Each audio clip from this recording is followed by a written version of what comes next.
Alive? Yep, we ready. We ready to roll. Alrighty. All right, welcome. I appreciate your time. Seriously. When you saw this, you was like, "Yeah, I gotta do that," or you're just like, "Yeah, I'll do that. I don't mind." Here to help, man. Here to help. I appreciate it. This is episode number 20. Oh my, 26. I got to cover my elbow the whole time. Look at that. Do a risk assessment before, man? I might get sweaty, get ashy. Boom, see, coming right up. Be alright. Yeah, because it's a little hot in here. I don't know. I'm looking at my jacket. Oh, you had it. Yeah, it's cold outside, but maybe I'm just nervous right now because I'm scared of you. Yeah. Anyway, So, how are you, man? Blueprints Podcast, episode 26. We in Korea right now. Oh, they ain't supposed to know where we at. Yeah, shit.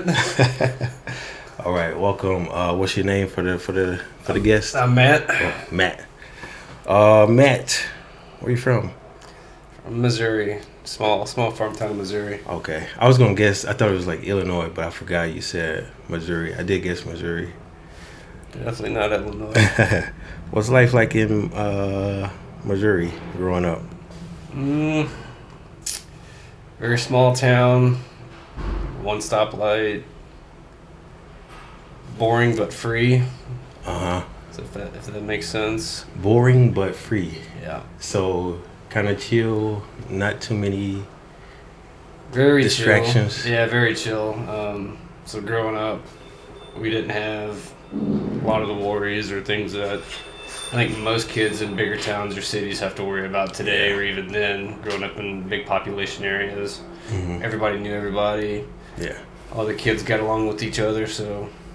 Yeah, that's like a small town vibe where you can travel to the city for doing the fun stuff, and then you come back home and kind of chill on it. No, we didn't even do that. Oh shit! No, we stayed out in the country or stayed in town and just hung out, man. Just going to parks or we had a drive-in. I remember having a drive-in. Oh shoot! Yeah. We grew up in the '60s. Yeah. What, like y'all go out in the forest and stuff, and you know, make fortresses or something in the woods? No, it's like, I mean, we can probably talk about my wife a little later, but me and my wife grew up together. Her and her family moved to my neck of the woods. Her stepdad was military, and he was from a small town away from where I grew up at, but they settled in my town at the time. And, like, we would go out or, like I said, drive-ins or hang around, just do stupid stuff, I guess. Was it a military adjacent or like type of area? Or No, man, like it's weird. So for me, I didn't even know much about the military growing up, other than my great grandfather. He was a World War II vet. And I remember being real young. I always wanted to join the military from his stories, right? But I had never seen an active duty person ever growing up. I didn't even know Leonard was 4 or 5 hours away from my house. Sure.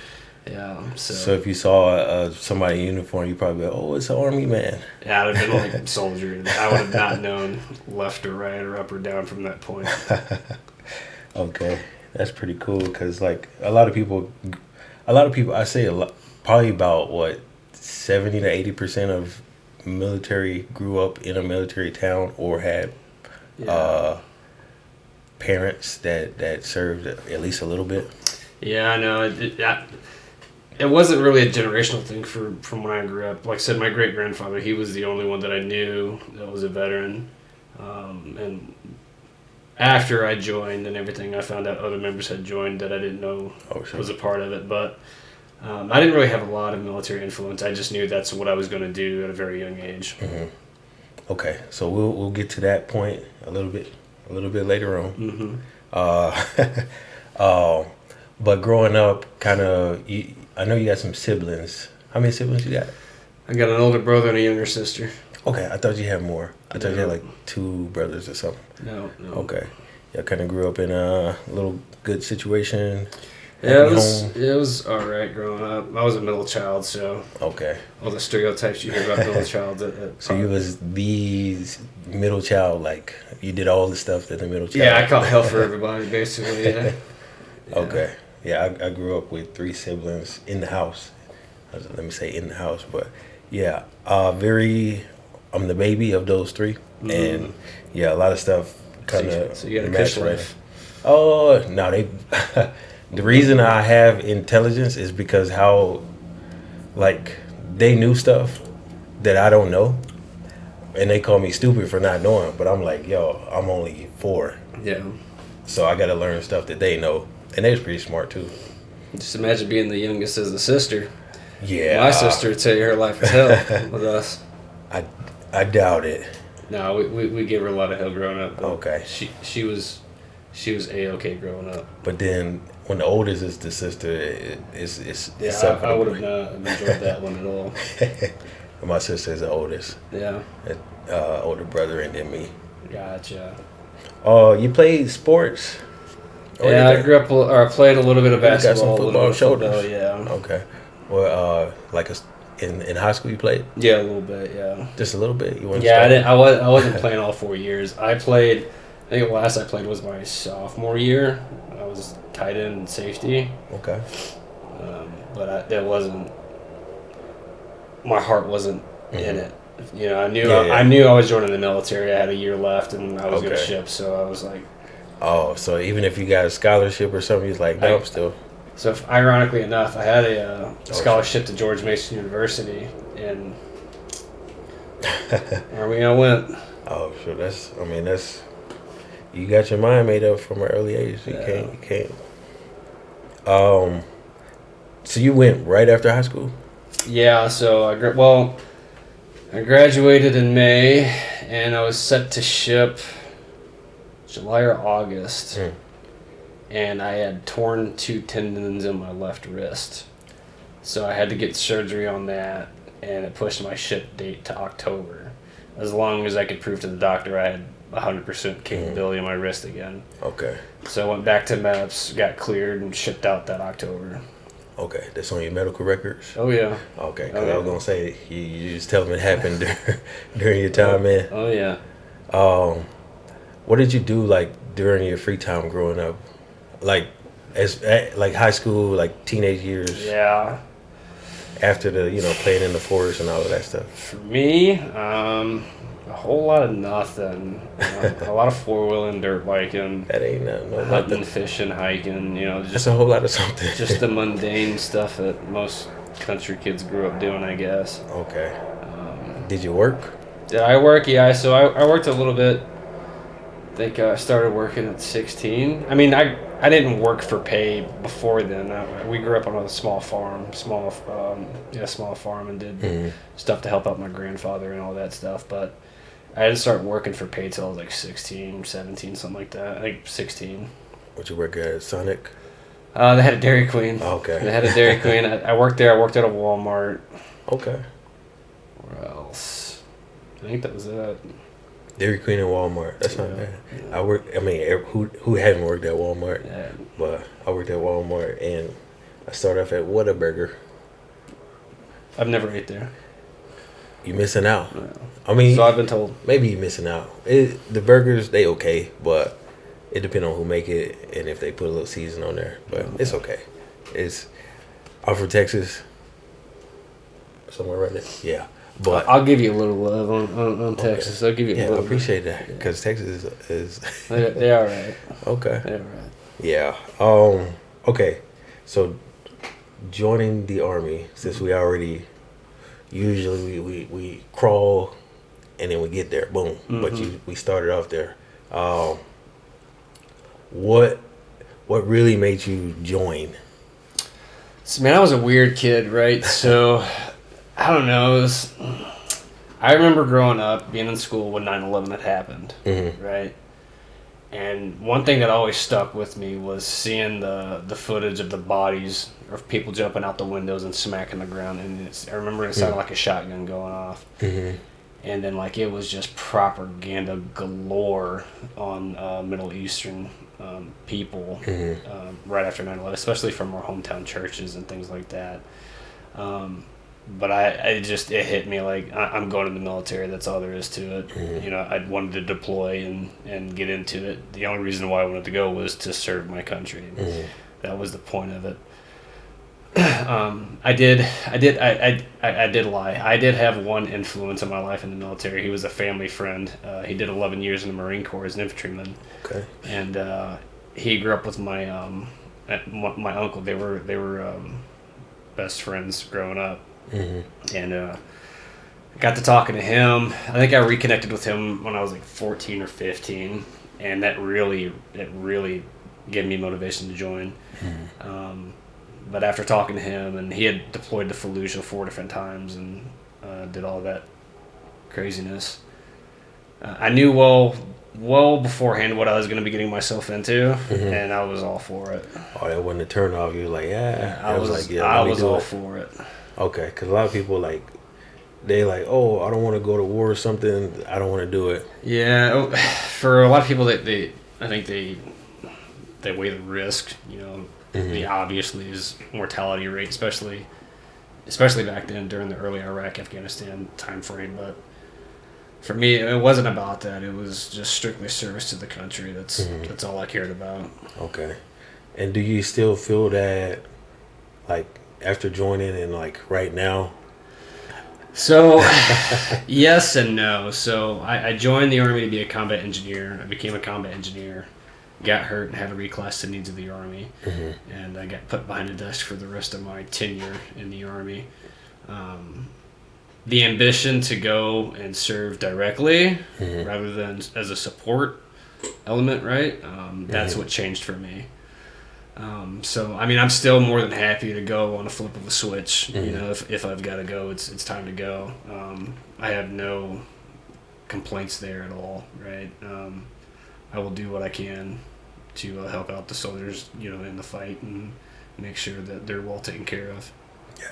Okay. Do you feel like you could pull that old the combat stuff out of you if required? Yeah, I mean, there's still some tendencies, right, of things of how I came up in the Army. You know, going through OSUT and going through when I got stationed in Drum was my first assignment, and you know the things that I was taught by my NCOs. There's been times where I'd see some soldiers doing some of the stupid things that I was doing or my friends were doing as privates, and we got corrected by those NCOs. And I have moments or flashbacks of this is how you fix this to get your point across, right? And a lot of that way of correction has changed. For better and for I think worse. For better for worse. The better was it got the point across. The worse was there's probably a nicer way to go about it, right? Not necessarily. I wouldn't say nice. It's just kind of more. It was more of an approachable way to go about it. Right. We more on the human side of things instead of like, hey, you are a soldier, you will do this. It's like, hey, let me talk to you as a person. Yeah. Okay. Did I cut you off? No, you're good. Okay. What made you pick the combat engineer? Just something you qualify for? So it's a funny story. So my mother would not sign off if I was going to go infantry. So I got to doing a little digging and go Army, right? The MOSs. And 12, AOL. Yeah, 12 Bravo combat engineers popped right up, right? And I was like, oh, cool, they blow stuff up. That's awesome. And again, I got to talking to my buddy that was a Marine. I was like, hey, have you ever had any encounters with these guys? Do you know what they actually really do rather than, you know, the glorified ads, right? So I think he gave me a couple of experiences that he had with some personnel that they were either combat engineers or they were something similar, and I was just sold on it. I actually had to fight the recruiter to get that job. Oh, sure. Yeah. They wanted me. They wanted me to do something, and knowing what I know now, I know it's a quota thing, right? At the end of the day, but make it.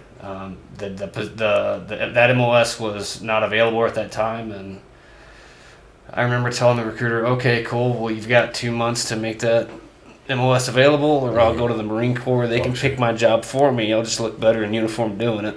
A few weeks later, I got a call from that recruiter and became a 12 Bravo. Oh, sure, okay. That's cool, man. Oh, sure, what happened? Oh, no, it's regular. I be getting nervous when it happens, and I almost feel like it's not recording, but I hope it's recording. Better check. Let me go check. I be getting like anxiety. PCIs, me. See, man, we good. All right. I don't know, man. It's just my weird anxiety about stuff operating, cause it's a whatever, one man show, one man job, two man show. You hear? So you say you had some pushback or some nervousness from your mother. What about everybody else? They didn't think I was gonna make it. Sure. Yeah, they didn't think I was gonna make it in the military. Growing up, I didn't have a lot of support from my family, which really pushed me, gave me the motivation and drive to continue to do what I wanted, which was to join the military. So yeah, that's that. Okay. And your girlfriend at the time, right? Yeah, it's my wife now. Yeah. How did she feel about it? She was all for it. So we met when we were 11 or 12 at a youth group, and I think the first time I met her, we were introducing ourselves as the kids in this youth group, and so I stood up, told everybody my name, and when I had graduated high school, I was going to join the Army. And being a military brat herself, she didn't give it any other thought. She was all for it. Okay, she knew what come along, the perks that come along. Oh yeah. Get me out of this small town. Yeah, well, I knew she wasn't going to stay in that town her whole life. That wasn't going to be. Yeah. That wasn't for her anyway. So y'all got married like before you left, or? Nope. So we got engaged. We got engaged before I shipped out to OSUT. Got you some BH. Huh? Yeah. No. We got engaged before I went to OSUT, and I think maybe a month after I got to my first duty station, I did what most dumb guys do at that age and broke up with her. Oh, sure. For some stupid reasons, and did even a better, even one-upped that dumb mistake and got married to a different girl. Oh, wow. Yeah, that I had barely knew, and that came back to bite me in the ass later. Didn't take long. So I divorced her, and then me and my wife now started talking again after the fact, and realized I really made a mistake breaking up with her in the first place. And we started dating again and ended up getting married, and I got stationed to Campbell, deployed, came back, and it's been fun ever since. Okay. Wow. That's good, man, because you like they say, you let it go and it come back. That means it's meant to be. Yeah, well, we had a lot of history together. I mean, that was probably my saving grace. My theory is actually that the best person for you is probably somebody like from middle school, high school. Oh man, it's a pain in the ass. I mean, it's great. It really is, but it is such a pain in the ass because, like, for instance, for us, like I said, we grew up 11 and 12 years old, and dated throughout high school, and dated the majority of my military career, or been together the majority of my career.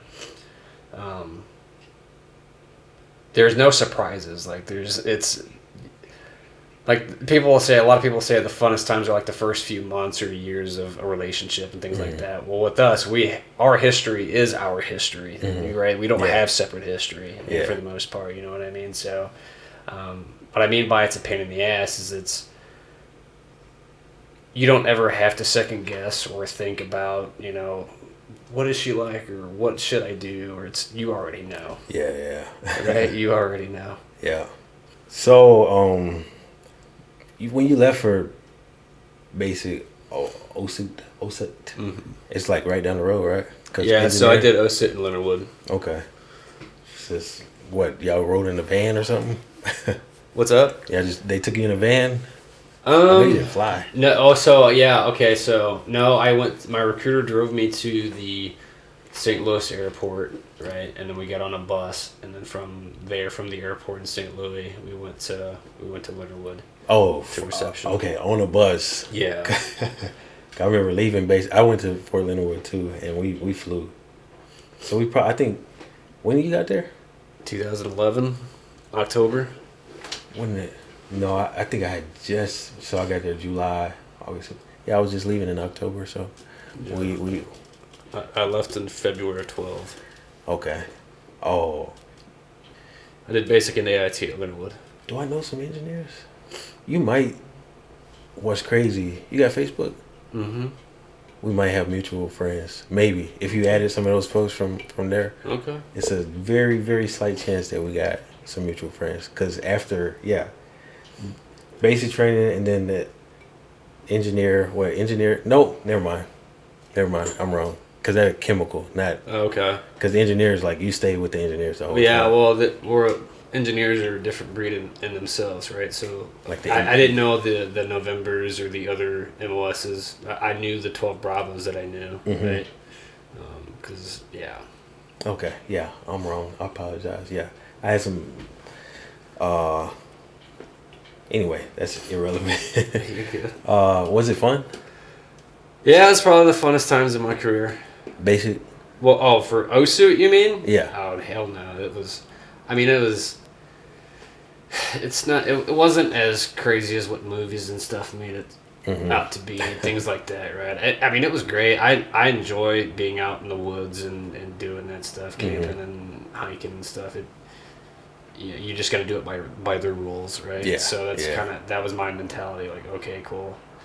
Which is why I've never had an issue ever going to the field. But, I mean, it was all right.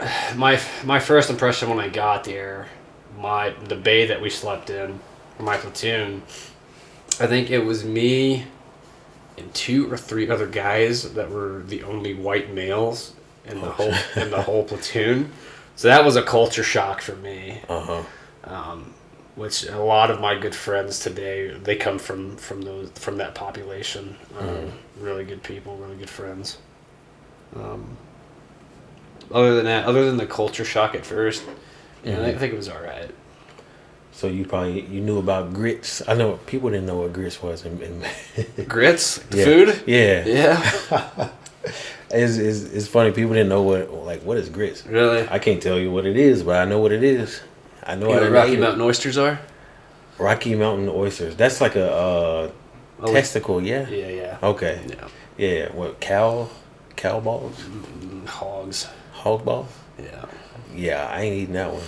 I don't even. Yeah. I went to Hooters and I saw people taking that oyster shot, and it just, like it looked gross. Yeah, I got tricked into it, not knowing what it was until Oh. after the fact. But I will tell you, had I not known, I probably would have finished it.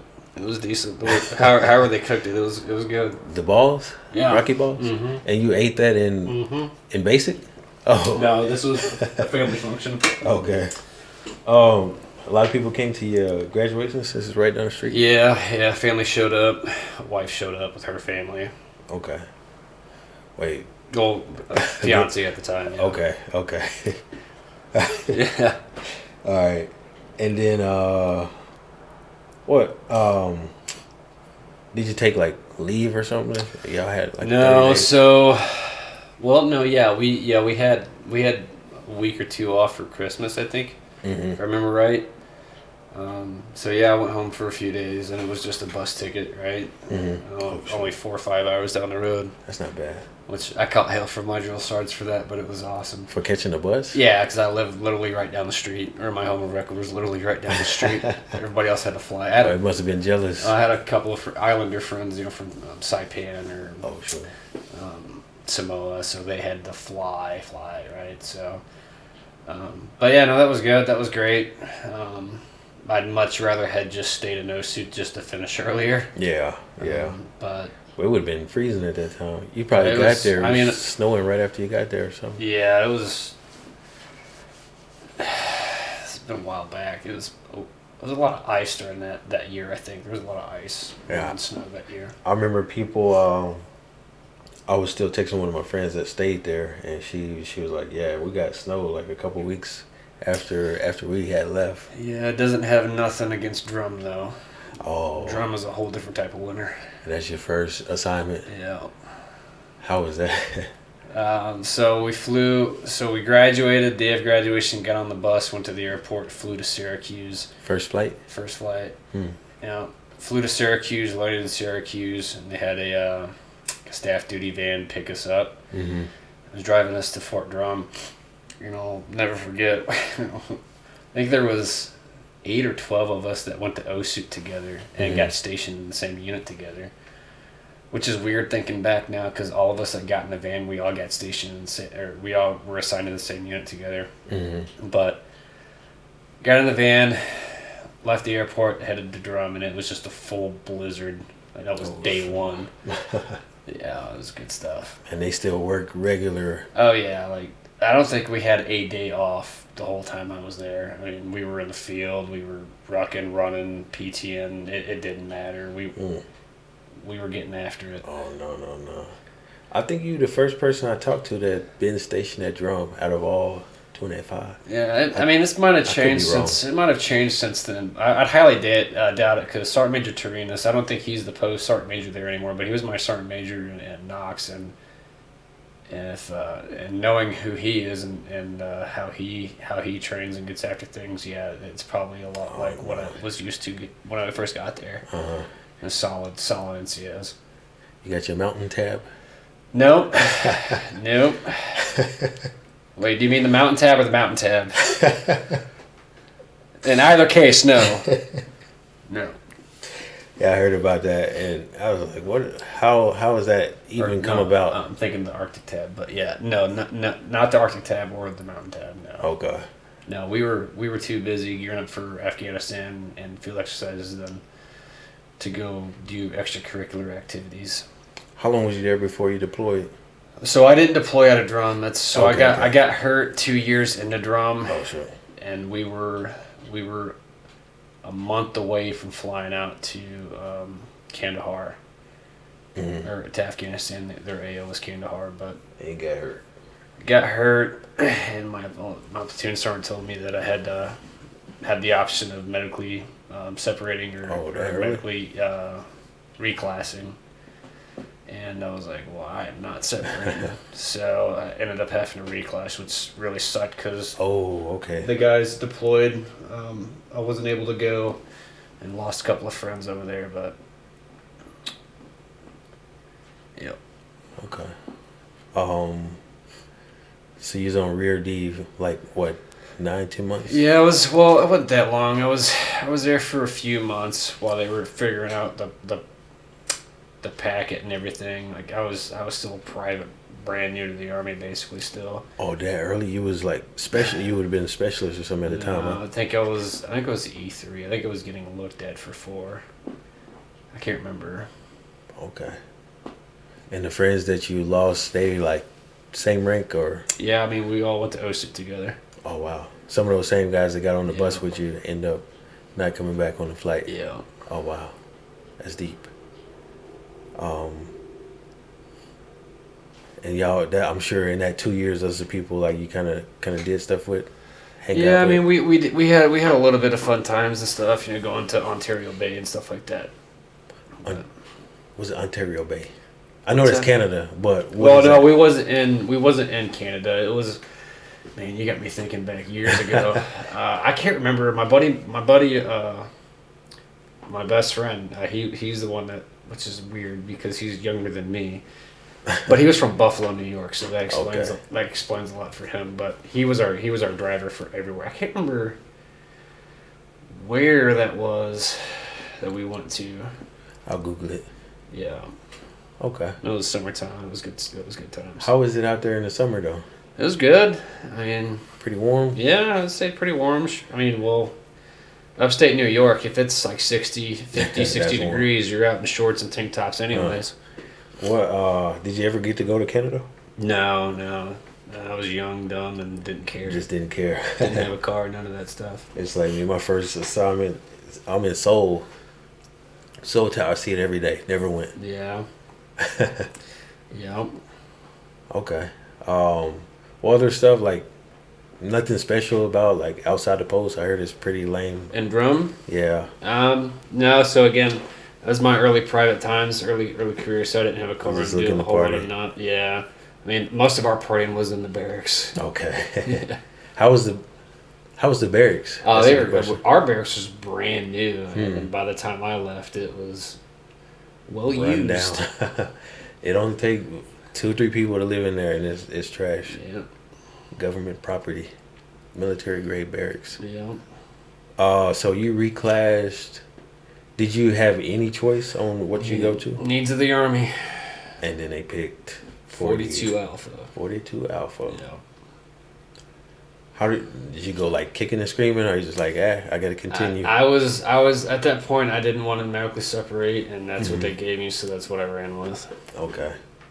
Whole different mentality though. Yeah, very much. Did you? Okay, so you go to. You was a PFC or a specialist at the time. Yeah, I think it was. I think I just pinned forward when I went to this AIT. So you in there like a lot of times the reclass can be like E5 and E6, but you're there as a specialist. Do you go back in the barracks? So where was I? No, I was in a barracks, but it wasn't with the actual soldiers in first time AIT. First initial soldiers. Yeah. No, I was. I was mixed in with the folks that was going to the postal classes. Okay. Things like Like that. a I was barracks. mixed in with Marines and soldiers. Yeah. What they call that place? In like hotel type. No, it was by Magruder's. If you've ever been to Jackson Magruder's. I was told not to go there while I was. Yeah, I've never been there, but that's the only place that I remember being. But it was close right by. across the street. Yeah. Okay, yeah, I know what you're talking. If it was Magruder, it wasn't far from the schoolhouse. like 1 bedroom type of thing. I think I had. Or like a hotel. I think I had a roommate, if I remember right. Yeah. Oh shoot, that sucked. Okay. Yeah. Okay. How was that for you? Like, kind of mixing around with, because like plenty sergeants and staff sergeants. It's super weird, right? So, for the first few years of my being a combat engineer, like it was all male unit, right? I'd never been to the battalion, so I never saw a female soldier at all up until I went to become a 42 Alpha. Mm-hmm. And I remember being in class. The instructor was a female E7, and I remember sitting there. And something had happened, and it was one of the actual AIT soldiers got into a little spat with this instructor and was like talking back. And I'm looking like, all right, who's gonna hit who? Because this would not have flown, in my old unit. Like this is not what I'm used to seeing or hearing at all. And that was a real eye opener for me. It's a different vibe. Whole different place. And then by that time, I think probably things had softened up a little bit. In that short amount of time. Yeah, it was way different. Okay. But so AIT was probably boring for you, huh? It was very chill. Okay. It was very chill. Okay. And then after did you have how did you get around? Or you still like? So I think restricted. Yeah. So at that time, I had a vehicle. So I had bought my dad's truck. I drove it. Yeah. So I drove from Drum to went on leave prior to going to school. I think. So back home. Yeah, and then drove from Missouri to Kentucky, where my wife or my then girlfriend, because we broke up. I got married, got divorced, started dating again. So she was and I think she was my fiance at that time, right? So I think I proposed to her. You can call her a wife. Yeah. Well, so yeah, my now wife. Your lady, your old lady. So met up with her, and from Kentucky, because her family is originally from the Kentucky area. Okay. Right. So they had actually moved to Kentucky, or back to Kentucky, while I was in Drum. But so I drove to Kentucky because that's where I was getting stationed at Campbell. I was going to Campbell. Mm-hmm.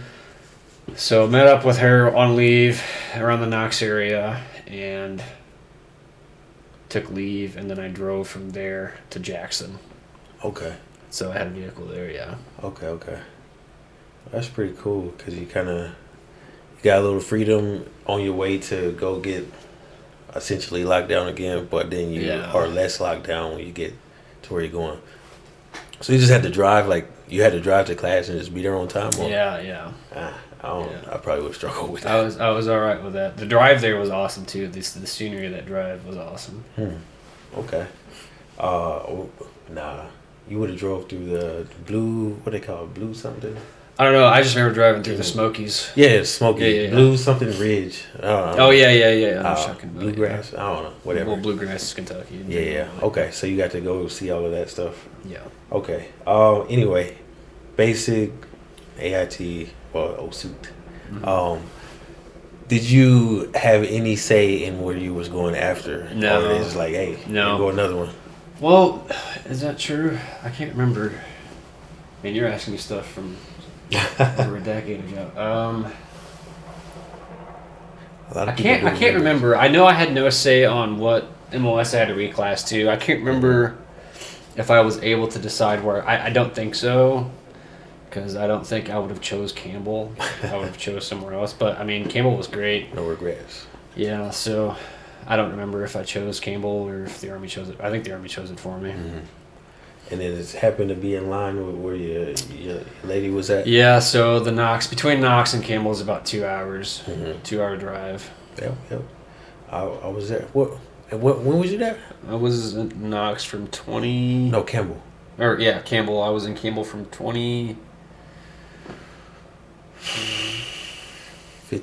13, 14, 15. Okay. Yeah, we was there at the same time. Okay. Or you was in Curry. No, I was in the sustainment Sustainment. battalion there. You remember the Super gross. chaplain sister? Nope. Nope. I knew who was there at that time. The only ones that I remember that are still in the military are, well, I think he just retired. But my battalion sergeant major, who was also a 42 Alpha, Sergeant Major Rendon, he was one of the very few 42 Alpha NCOs that I met that was Ranger Tad. But he was my battalion sergeant major. I think most of us that were assigned to the unit that I was assigned at Campbell, most of them have gotten out.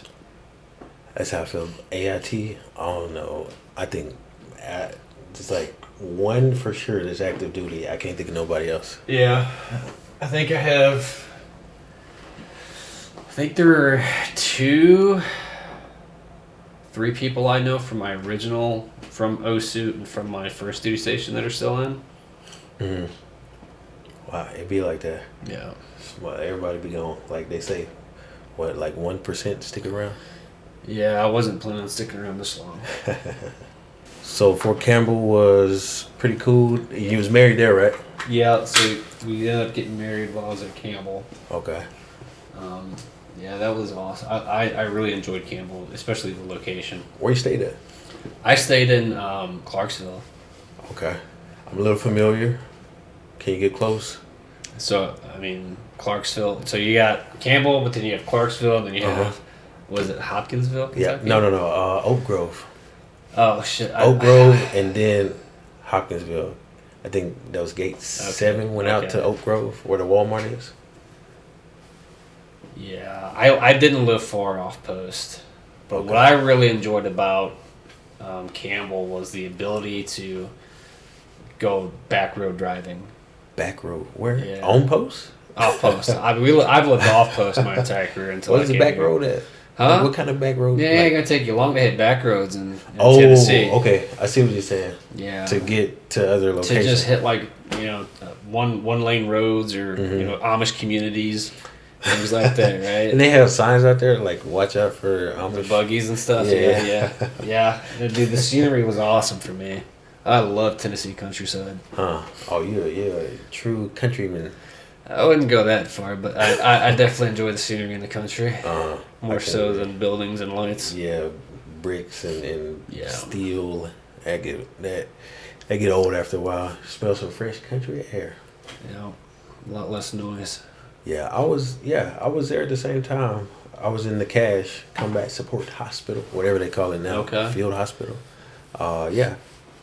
12, 13, then I came back here, and then 16, 17? Yeah. Okay. So we had some overlap. Yeah. We might have crossed paths. You might have Could cut me have. off at the gate or something. Because Could they have. sure do that. Could have.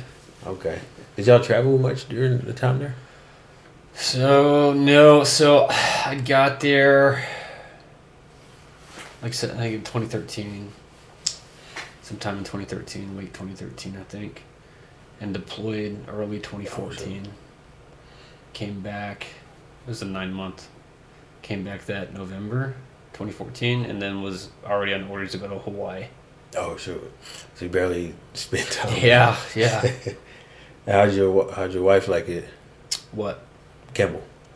She enjoyed it. She has no complaints of Campbell. She enjoyed it being so close to Knox too. She was able to go home. Okay. Anytime she need that support, Yeah. especially while you gone. Yeah. What was life like on deployment? For me, it was easy. We went to Kuwait, man. Like, we went in 2014, and that's when ISIS had popped off. So we went from a company that deployed to a company that was running missions in and out of Kuwait to Iraq. Okay. During that time period. So for us, it was chill. Nothing happened ever. Mm-hmm. It was just 9 months in the sand, and She hopped from Kuwait to Iraq. yeah, Every now and then. yeah. I think they had schedules for I was in a transportation company, so they were Okay. doing logistical support to and Okay. from.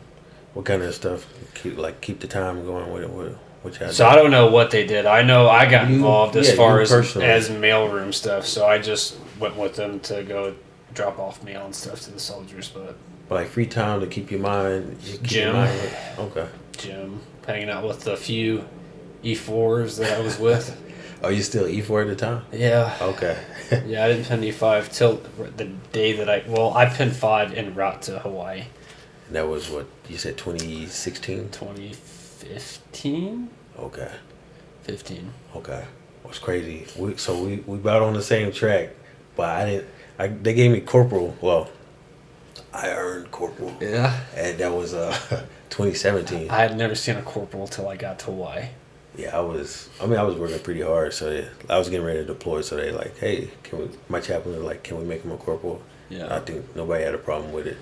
So for me, it was different because I went from being a reclass, right, never being in an S1. I worked in the battalion S1 for a few months before they selected me to go deploy as the only 42 officer for this company. So it was like, because they asked her who wanted to go, and I was like, I just missed my deployment with my guys, right? So I was more than happy to go. Your wife knew you volunteered to deploy? Like, Okay. I was like, I've got to go. Like, I don't care where, just get me to the sandbox. I don't care. And so they asked, and I volunteered, and I remember the OIC said, okay, you're going, and went and did not hardly any 42 alpha work. I mean, that ain't bad. Yeah, it was pretty chill. What? Okay, coming back, reintegration. I'm sure you had some fun. You said y'all didn't. See, I was barely there. Nashville a lot. I went to Nashville a couple of times during my time there. Nashville was fun. I hate cities, but Nashville was okay. Nashville decent because it's like the city area is basically downtown, Yeah. and that's almost it for as far as like city. Yeah, yeah. I don't care for a lot of people in one place. I really don't care for a lot of people that are drunk in one place.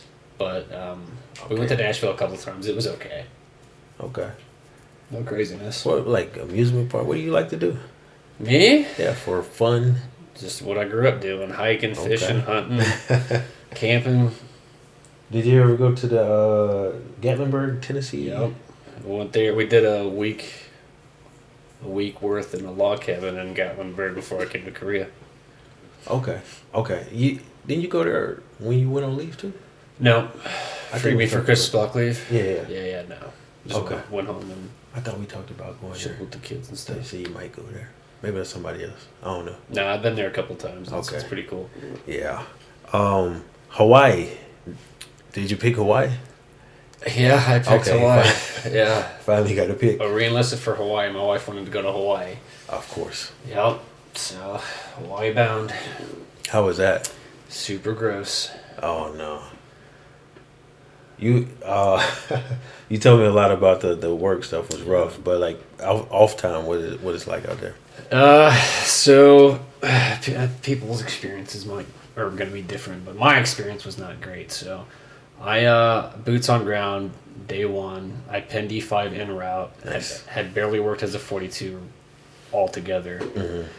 when I got there. And when I got there, I was going to 114 Infantry Battalion, 2nd Brigade, and met my Sergeant Major Spear, another solid NCO. Mm-hmm. Basically told me, hey, congratulations, you're now the Battalion S1 NCOIC. Nice. And hit the ground running. Long story short, chaptered a couple of my 42s and court-martialed one within the first year, then deactivated that battalion. And then I got transferred over to 127, the Wolfhounds. If any Wolfhounds are watching. Right? Definitely got it in there too. I was able to work as an E5, 42 Alpha there for a few months, I think maybe the year. Mm-hmm. And then my NCOIC, another solid NCO, ended up getting promoted before he retired and moved over to a brigade. So I took over that battalion S1 as the NCOIC. Mm-hmm. And we just trained some more. Off time, we would go to the beaches and stuff like that. We lived in where did we live? I don't remember Hawaii. Kapolei. We lived in Kapolei, so we were right next to the beach. We weren't even 5 minutes away from the beach. We were at the beach a lot. I was never in Honolulu or Waikiki. You would not catch me in those cities. Waipahu, stay away from Waipahu too. Did you have okay, here's a strange question. A vacuum cleaner. What kind of did they have carpet there? They have carpet in the houses? No, so no, we didn't have carpet in ours. Okay. So I'm sure you bring in a whole bunch of sand in the house all the time. It was more so in my truck than it was in the house, but yeah. Okay. It's a random question, but okay. Like food is a good variety of food out there? Oh yeah. I don't know anything about it. Yeah. I mean, the food there is awesome.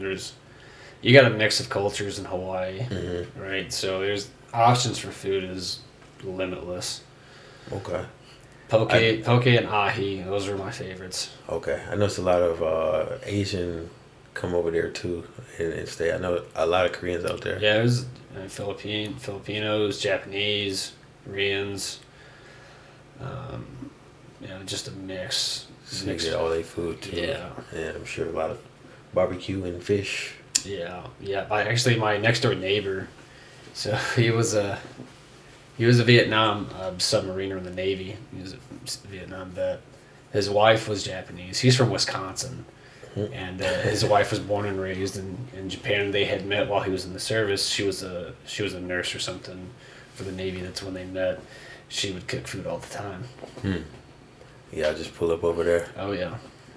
Okay. And, out there, both your kids born, right?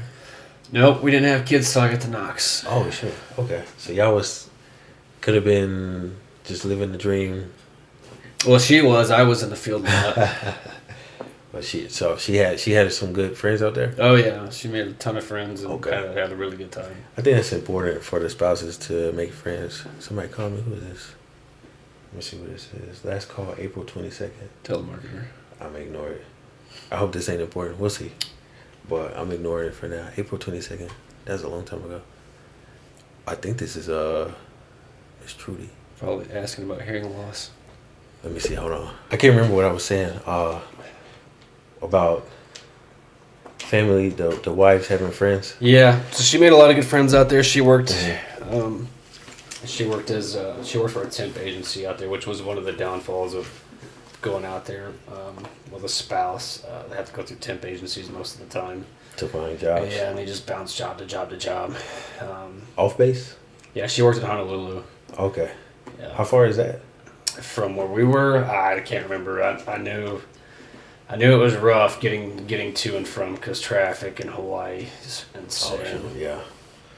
I can't imagine. The homeless population there is insane. The drug issues in Hawaii are insane. You told me you got in a fight or almost got in a fight out there. Yeah. Can you talk about that? You didn't punch nobody, right? No. So I think you're talking about the time I was at Knox, but I did. No, you said you told me about that one too.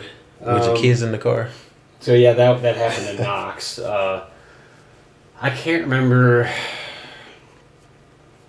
Oh, okay. Yeah.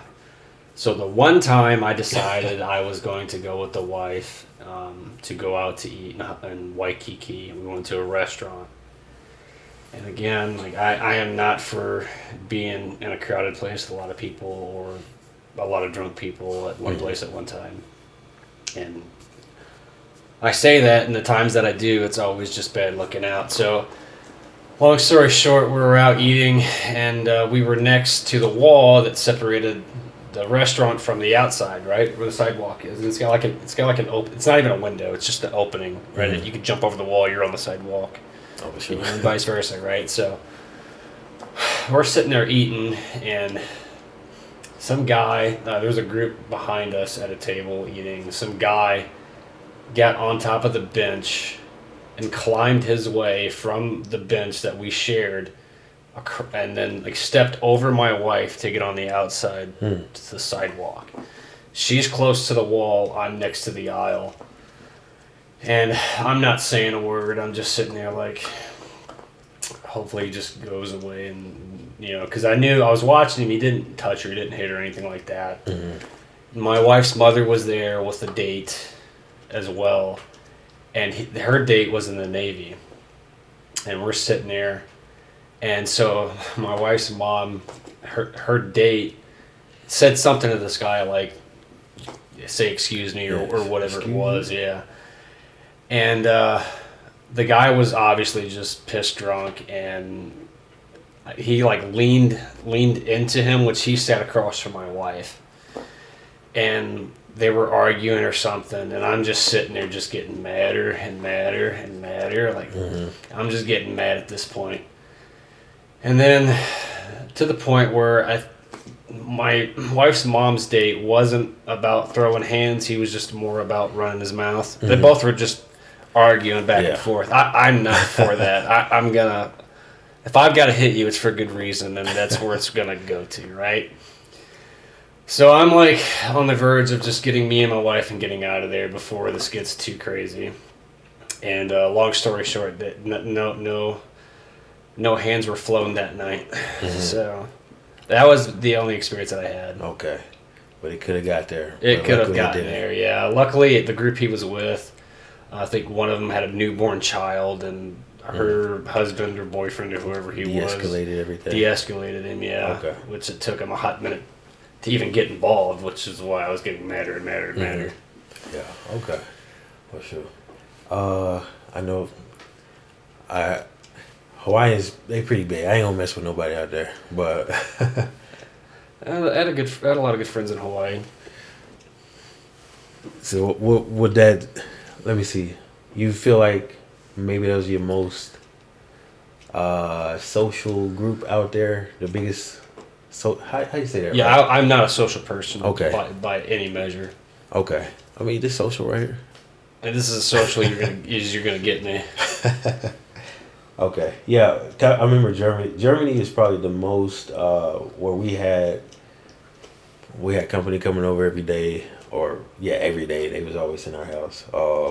We had little cookouts or whatever all the time. Mm-hmm. What place has been that for you, where you kind of got a little family where you're at? Knox. Okay. Yeah, Knox. And that was right after Hawaii. That was after Hawaii. So Hawaii, just stuck on an island, but a beautiful island. Mm-hmm. Like trapped in paradise kind of situation. Yeah. Okay. And you also got to understand too, like the local population there. It was very apparent that they called people the on the continent of North America mainlanders, right? So you're kind of separated from the locals there, and then the military presence there left a sour taste in a lot of the locals' mouths. So there was even more animosity. Understandably, I'm on the side of, I get it. Yeah, we had a infantryman, not even in the unit a month, fresh out of AIT. He went, I think it was somewhere in Waikiki. And the story, if I remember right, a couple of locals were trying to sell him drugs, and he was like, piss off or whatever it was, and they ended up stabbing him up pretty good. Oh, wow. And then a Marine, like a week or two later, around the same place, he got stabbed to death. Oh, wow. I mean, so I'm not sociable for a lot of reasons. Okay, I think you told me about those two stories, and that's why I thought you had got in that. Oh no situation. no. Okay, okay. You'd find yourself hard pressed to get me out. I see. You barely left post since you've been here. Yeah, Huh?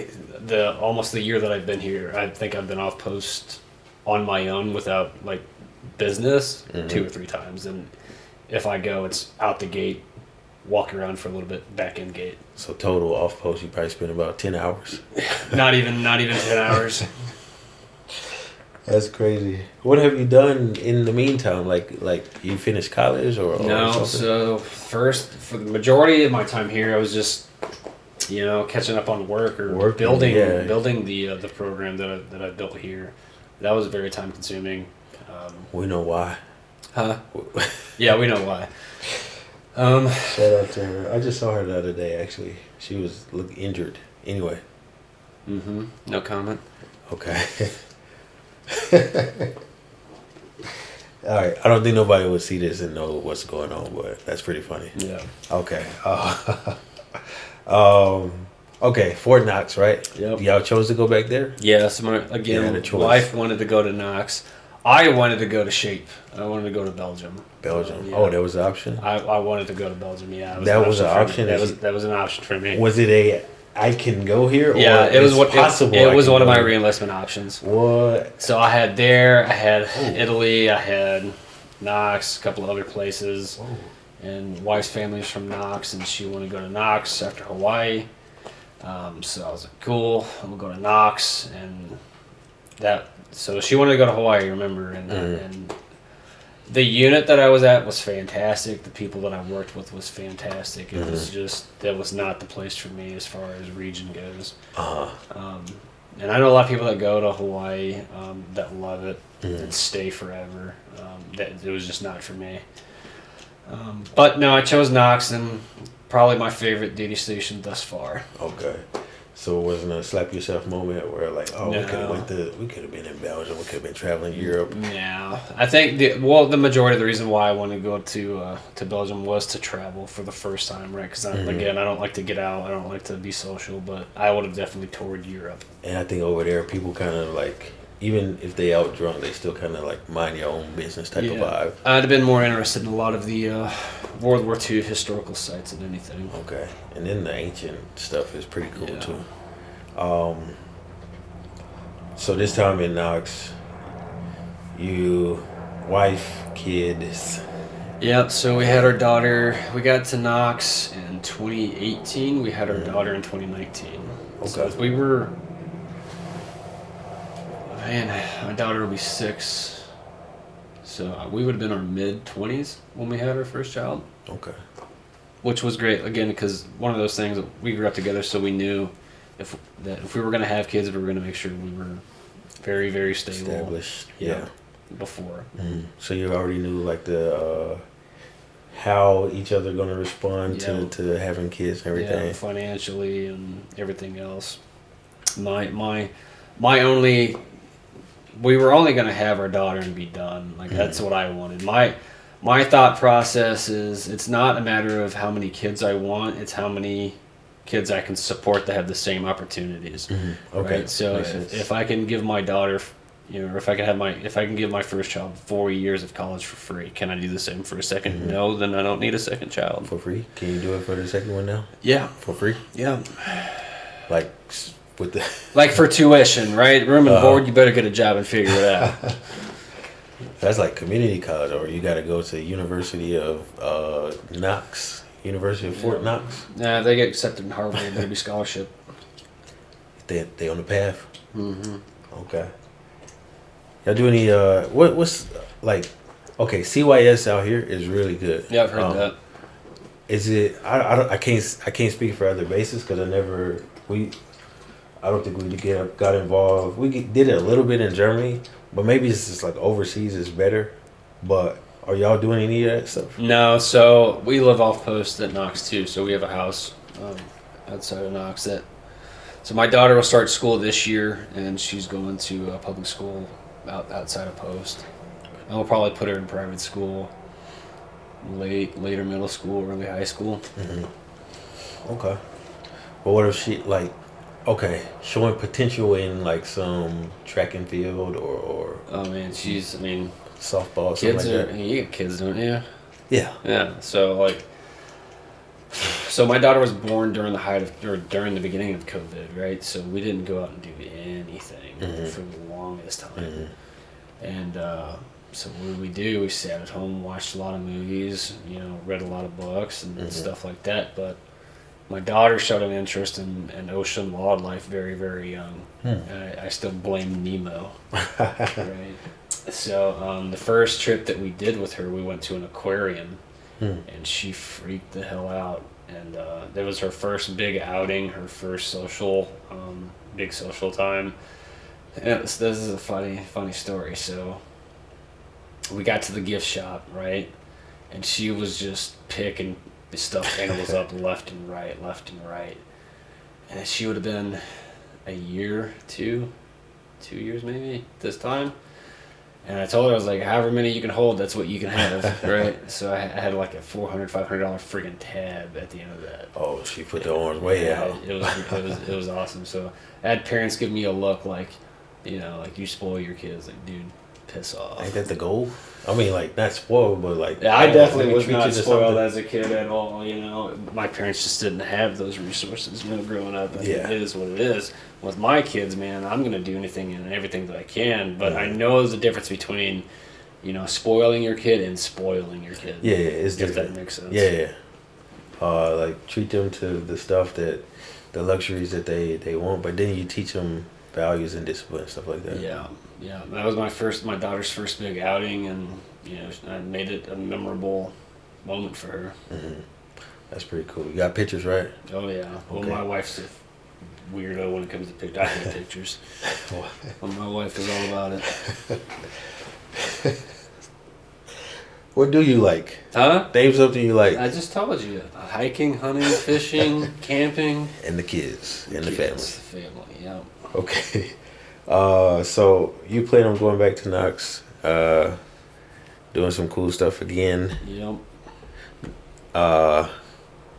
Okay. And how maybe retire there if you can? So I mean, if the opportunity arises, I'm not going to shy away from retiring at Knox, but I'll at least have one more assignment after this one. So if the Army wants to send me, to Timbuktu, they can. Right. I'm not going to argue because it'll be my last gig before retirement. Okay. Here we are. So, coolest thing in the Army. Would you say that was your job at Knox? It's a toss-up between that and when I was a combat engineer. Probably more so when I was a combat engineer. Really? Because I like being outside and getting my hands dirty. I did a lot of demo as a combat engineer. Oh, see, I was really blowing up stuff. Oh, yeah. Okay, because I know you got the build-up engineers and then the blow-up No, engineers. so we did route clearance where I was at. So you were either blowing stuff up or you were getting blown up. Did you know how Those were the to options. put the stuff together to blow up? Or Oh, yeah. Like we ran, a lot of C4 main lines and had a lot of different types of charges that we did. It was good stuff. That's dope. All right, that's cool to me. I'll accept that answer. Small army story or small world, small army. Of anything? Yeah. And you're gonna have to give me some inspiration. What do you want to hear about? Some people like people that was here, and then boom, suddenly they're there, and you like maybe you run into them at the PX or something. You're like, what in the F?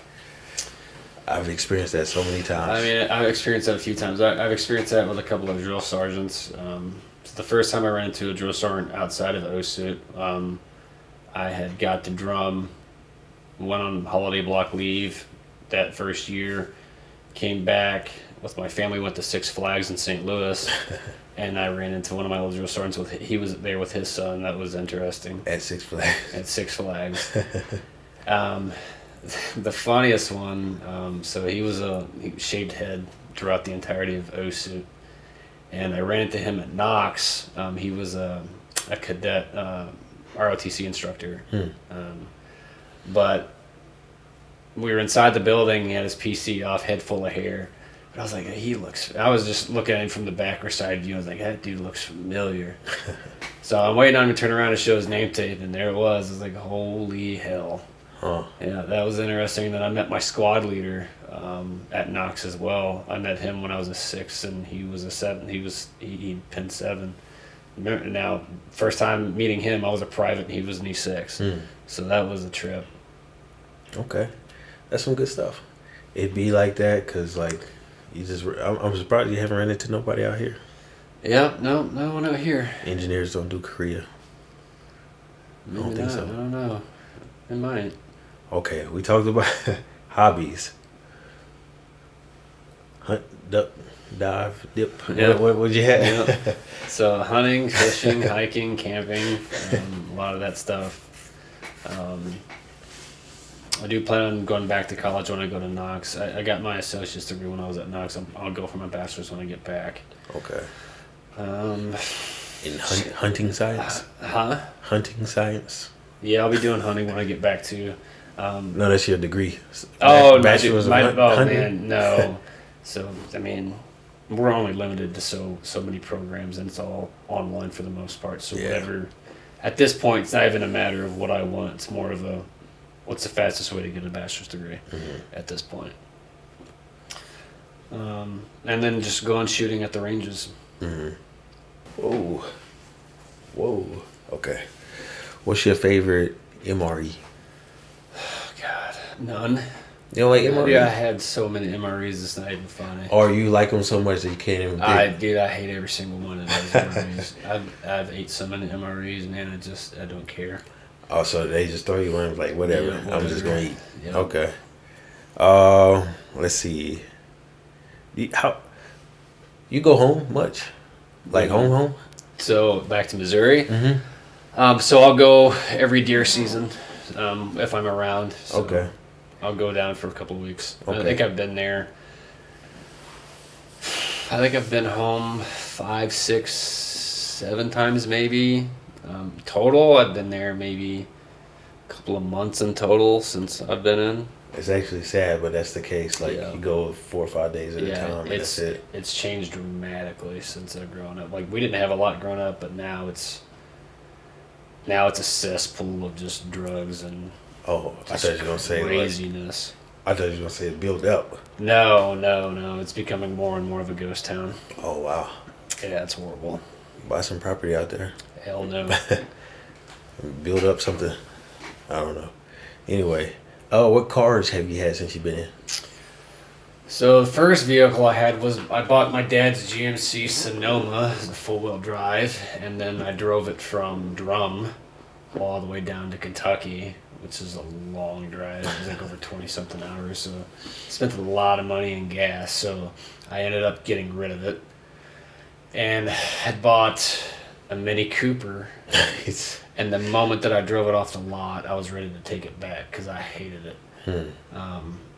Yeah, I ended up getting rid of it and bought a brand new. So after I came back from Kuwait, I had bought a 2015 Toyota Tacoma, fully upgraded. Bought my wife a brand new Camry. Nice. Keep the Toyotas in the family. Yeah, and then had our daughter, so I got rid of the Tacoma and bought a RAV4, thinking it was all-wheel drive. And then the first little bit of snow we had, I was just spinning tires, so I got rid of it and got a Highlander, and that's what we have today. We have a Highlander, and we still have the Camry. Okay, that's not bad. Yep. Still running smooth. Yep. No issues. Okay. You probably get her something else when you get back, right? What do you mean?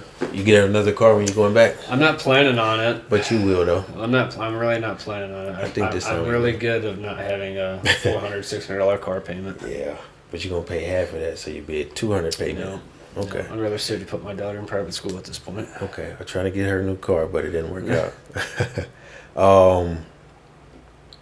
Okay. Roommate stories? No. You got any crazy, Roommate stories? like crazy, good or bad roommate stories? Oh man, the only roommate that I had was when I was a combat engineer. Uh-huh. We were privates, and he sucked. He just was a dirty, messy, and never cleaned up after himself. He What just about sucked. neighbors? Neighbors? Y'all had some good neighbors, huh? You say your wife could. I mean the other. Yeah, so Bill, the Vietnam vet, yeah, he and his wife were awesome. Hmm. Good neighbors there. That was probably the only neighbor that I ever interacted with, to be honest. Oh, sure. Yeah, you close off, Mr. Yeah. Close off. Okay. All right. Now we're gonna go do some this or that. I gotta come up with a name. I was gonna say like double time, but that'd be kind of corny. Overseas or stateside? Stateside. Of course. One gotta go. PX or commissary? PX. Why? Because I want food, man.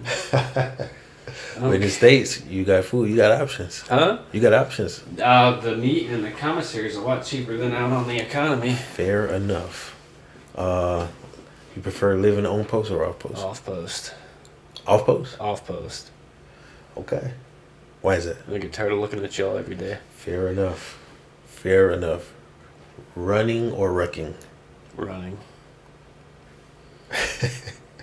Org day or early release? Early release. I know you was gonna pick that one.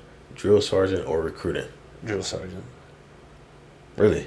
Okay. Absolutely. Yeah, we painting a picture here. Sports day or zonk? Sports PT or zonk? I like sports PT. It's fun. So if you came to formation, it's Friday, beautiful weather. They said zonk, or they say y'all can play football. I mean, or I'm something. doing PTR the way it goes. So Okay, because you're already here. Okay. Instructor or OC? OC. Okay. I think that's all I got for those. Okay. Yeah, you painted a picture of yourself with that one.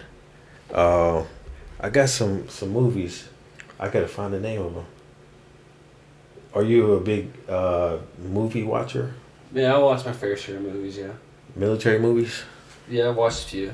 All right, let's see what you got. Somebody, I think I got 10 right here. Okay. Okay. Have you seen these movies? Glory, No. Platoon. No, I've seen as an option to watch, but no, I've never watched it. Saving Private Ryan, of course. See now, Full Metal Jacket. Yes. Yeah, of course. The Hurt Locker, Yes. 1917. Yes. That's what the guy that plays as Doctor Strange, right? I don't know. I think. I can't remember. I don't know. I'm pretty sure I think it's about World War One. No, I have seen 1917. That's about the only one I have seen. Okay.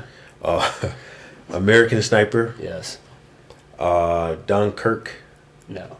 That's a good one. I didn't even know that was a thing. That's a good one. I think I've seen it. Braveheart. Yes. Hacksaw Ridge. Yes. Heartbreak Ridge. No. I don't I don't know that one. know. We Were Soldiers. Yes. Band of Brothers. Yes. Fury. Yes. Okay, you a solid hua. Yeah. So I love World War II history. Uh-huh. So Band of Brothers, out of all of those, is probably my favorite. Okay. I actually have for the military personnel watching or veterans watching.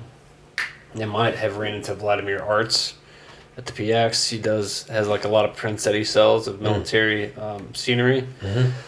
So I've known this guy has existed since Drum. I've always wanted to get a print. I just never knew what I wanted until I ran into the actual guy, Vladimir, at Knox, and I got to talk to him. So those that don't know Vladimir, solid guy. He was a pilot in Vietnam, and I believe that his parents were Holocaust survivors or grandparents or whatever it was.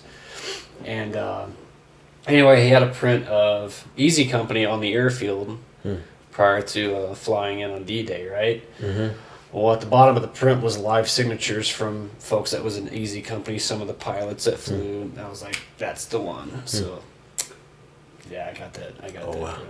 That's the where you hang it in the room. Yeah, or something, or in the office? got it in my office room. Yeah, at the house. And actually, when I was at Campbell, I met the guy, Dick Winters. I met his nephew. He came out to Campbell when I was there and did like this little rah-rah speech, I think. I can't remember. But yeah. Did you ever eat at that fire truck on base at Fort Campbell? No, I don't think so. It's a barbecue spot. It's real good. I wonder if it's still there. Okay. I think I'm all gassed out on questions. Do you get your haircut at the PX? Yes. Okay. Yeah. Okay. Why? Where else? Think I'm gonna go off post looking for a barber? I can show you one. You want to get the I'm out here in 14 days. I could care less at this okay. point. I can get you the haircut experience of your life off post. She do the boom. She wash your face. She do massage on the shoulders. She cut okay. It's not fantastic. I've but held up this long. I'll be home in 14 days, and my wife could do that for me. don't you want to go home fresh? Huh? You want to go home fresh, right? Fresh every day. All right. Every day. Okay. You gonna go bald? Mm-hmm. Would you encourage or support obviously, but your kids to join? Yeah, so this is a discussion me and my wife has had too, right? So I think when the time comes, right, after high school. Time to have that talk. Yeah, so for me, they're going to have a couple of options. College and or military. That's the only two. Or trade school. Or, Okay. Or, have a really good job as a career. Not just a job, but Mhm. a job that could lead into a career. Right. Something that leads into something else. Yeah. And very stable. But you wouldn't be like, would you like try to shift them over to Air Force or like go Army, Marines, or like whatever they I wanna mean, do? whatever speaks to them, I really couldn't. I could really care less. I think if they were going to go to the military, if they're gonna do it, the smart way to go about it would to be either commissioned or warrant. Mhm. The smart way. Yeah. The- Well, I mean, I wouldn't call it the smart way, right? There's more benefits Mhm. as far as pay and stuff goes Definitely. in that aspect. Yeah. But for me, like I get asked all the time if I wanted to go warrant or go to OCS, a few years ago, Mhm. and I wouldn't trade being an NCO for the world. Respectable. Okay, I like that. Dang, you made me forget my next question. Heck, I forgot. Anyway, oh, there we go. What you feel like changed about you besides muscle when you joined the Army? During your time in the service? And my wife would tell you. My wife would tell you my personality has changed. Growing up, I was a very playful, joking kid.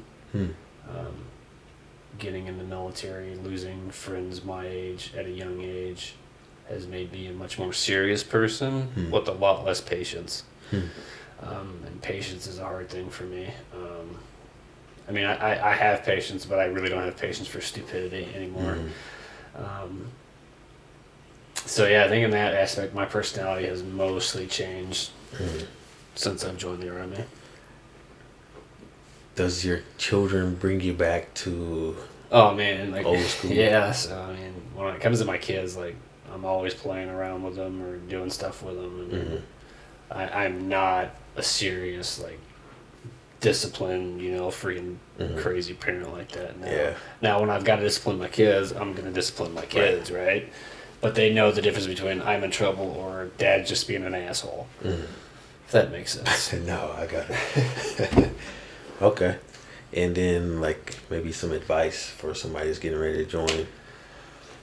Stay the hell off of social media. I mean, as far as these like, I have Facebook. It's probably the only social media website that I have. And Facebook, I'm ready to get rid of when I get back home. I have it now to keep up with the wife. She posts a lot of pictures and stuff to the family. But advice to new soldiers: don't expect anything. What you put in is what you should get. Not what you will get, but what you should get, right? Prepare to go to war any day. Take advantage of college, absolutely. Yeah. If you see something messed up, say something. Mm-hmm. Right? Don't be afraid of getting backlash from saying something, even if it sounds stupid to you, it might save someone else's career or someone's life. Mm-hmm. Just watch out for one another. Take care of each other. That's yeah. I got your six, like they say. That's super important. Even if it's a bad situation, just still like try to. If that's your dog, that's your buddy. Try to. At least you can do a character reference. Yeah, I mean the military in general is the easiest job you're ever gonna find. I mean, True. it really is, especially for enlisted. Mm-hmm. It's the easiest job you're ever gonna have, and as long as you do the right things, it's an easy career. Okay. And on that note, underrated benefits. Underrated benefits. I really like actually now CYS, I like it a lot. Are you talking about resources in the military? Yeah, but like healthcare or something like that. Yeah, I Gym- mean, I've gym been in membership. I've been in the military since I was 18, so I really don't have a personal experience with public sectors, healthcare systems and stuff. But from what I hear, like it's insane. Like I am not ready to retire yet because I hear of like families of 3 having to pay $500 plus a month in healthcare. That would suck. To include taxes, right? So, like we don't have property tax, like a crazy property tax, like our vehicles and stuff like that. We don't have to pay a tremendous amount. I know in the state of Kentucky, if I was a civilian without the military exception, I'd be paying. I think it's like $200 per vehicle, per motor vehicle, even if you have boats, license for your licenses and stuff. Yeah, it's every year. It's insane. I ain't ready for that. Yeah. No wonder people stay in for 30 years. Yeah, so for those in the military, that my advice to you is at least have 2 of your paychecks in the bank before you get out. At the minimum. Yeah. Okay. I'll take that advice. Yeah. I sure got to get there. What do you think you'll miss about this? What will you miss and what will you not miss about military life? Military? Yeah. So the one thing that's kept me driving in the military as long as it has up until I retire is going to be the soldiers. Right? And that's a whole different sermon, as one of my old supervisors used to say. But is the soldiers, right? Making sure that they're taken care of. Even though I'm not a very sociable person in my private life, as a soldier, I will do anything and everything to help out soldiers and making sure that they're taken care of. Because if we're not doing that, then how are we ensuring that the junior soldiers are the future leaders of the Army, right? So I'll definitely miss the camaraderie and all the experiences and all the suck as we all go through, right? I'll miss that. What I won't miss is the unknowns of where you might be going in the future. Okay. As far as like having Yeah. to move to different bases and stuff. Yeah, because you're like 6 months from moving and you still don't know. Or even now, like when you first got here, you knew where you was going. You knew where you was Yeah. going. But like Yeah. you can get here and like, I don't know if I'm going to Alaska or Kansas or what. You just know you're going somewhere Yeah. in a year or 2. Yeah. Yeah, I understand that. Which is another reason why we decided to have kids a little later. Yeah, for the stability factor. Yeah. So if and when I retire, my oldest, my daughter will be 12, maybe going on 13 at the time. So I won't miss the high school years and stuff like that. Okay. So. All right. Well, I think we said all we can say for now. Just to close it. We usually do something like this so I can make a go ahead. Do the shotgun. All right. Oh no, that's it, man. All right. Any last words? Any final? You want to shout out some folks? Shout outs. If you know me, what's up? Hope you're doing well. If you don't know me, What's up? what's up? Hope you're doing well. If you get an opportunity to jump on here and just talk. All right, man. I appreciate you All right, coming bro. through. And I'll see you at what? I was kind of feeling we gotta. Ah, there we go. There we go. Alright. Shook the table and everything. Thunderstorm. Anyway, all right. That's it, man. We can close out. All right. Sounds I good. appreciate you. Yep. Thanks. All right. Oh, my leg going. I don't know. I think my wife texted me.